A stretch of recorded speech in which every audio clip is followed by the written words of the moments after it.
There's a truth most people avoid until it's far too late. You were born alone. You will die alone. No matter how much love surrounds you in this life, no matter how loud the crowd cheers, no one else walks the final road with you. Not in your grief, not in your shame, not when your chest rises for the last time. There are doors in this world you must walk through, completely alone, and when you reach them, no one can speak for you.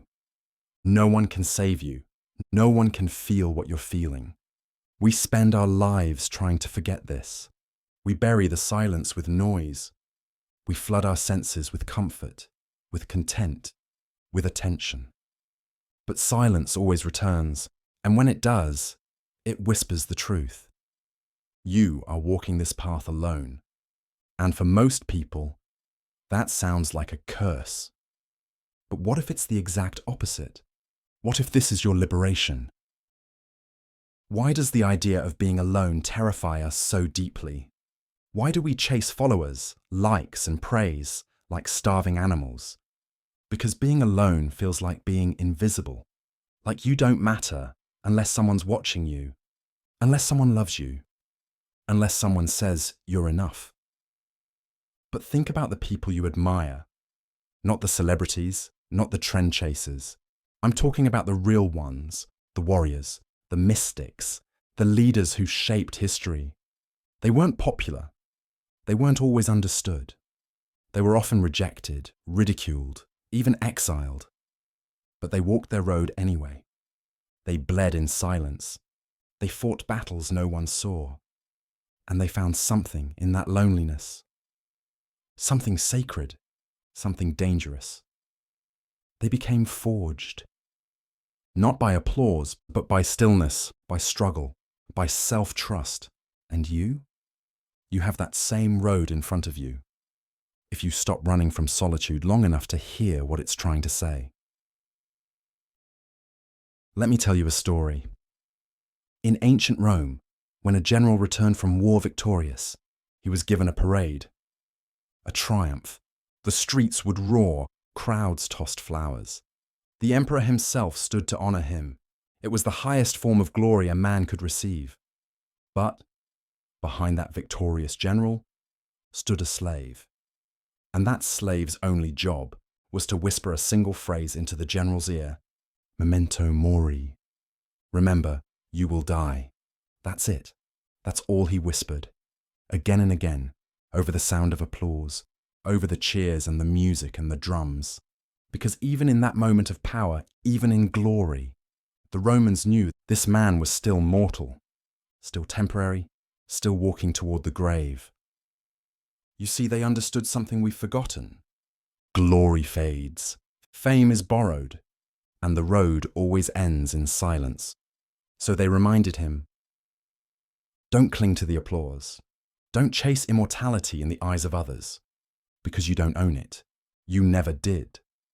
The only thing you'll ever own is yourself. But we've forgotten that lesson.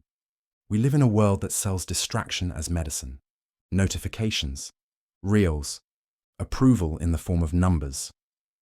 We're fed dopamine like rats in a cage, trained to believe we matter more when we're visible.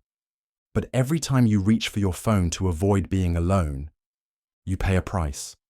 You lose a part of yourself. You become dependent on the next hit of attention. You become hollow. And worst of all, you forget how to sit with the one person who matters most. You. Most people today are afraid to eat alone, to go on walks alone, to sit in a room with no noise, no audience, no distractions. But here's the cost of avoiding solitude. You become addicted to being liked. You mold yourself into what others approve of. You begin to perform your life instead of living it. You abandon your own voice. You outsource your value. You forget how to be whole without an audience. You become a ghost in your own story. But what happens if you stop? What happens if you look silence in the face and say, I'm ready? When you finally understand that no one is coming to save you. No lover, no friend, no guru, no God. just you. Everything changes. You stop begging time to slow down. You stop dreading Monday mornings. You stop trading your soul for likes, for money, for fake smiles. You start choosing differently. You stop living by default. You feel the pain of your loneliness and walk through it anyway.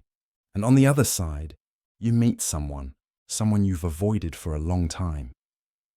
You meet yourself, not the version they wanted, not the masked version that fits in, the real one, the one who has scars, but also strength, the one who walks differently because they know the silence now. That's when everything starts. This is what liberation feels like. Not pretending, not pleasing, not performing. It's being in a room, with no one around, nothing to prove, no need to be seen, and still feeling powerful. It's becoming a god in exile, still, silent, dangerous, because you're no longer waiting to be picked.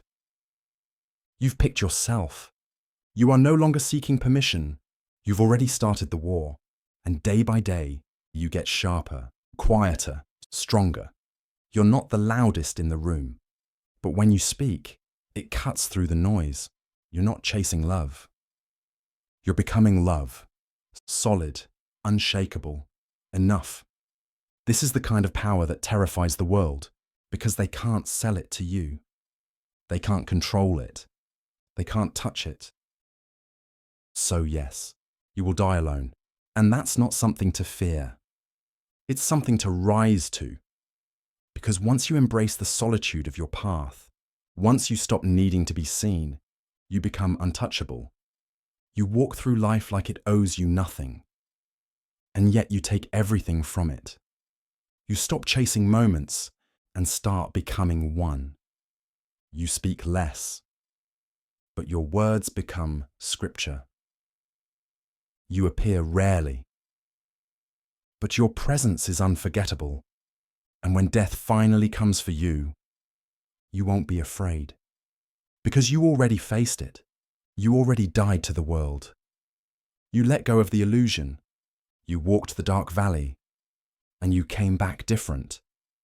Now, your silence is your sword. Your mind is your temple. Your solitude is your kingdom. You will die alone. And that is exactly why your life must be your own.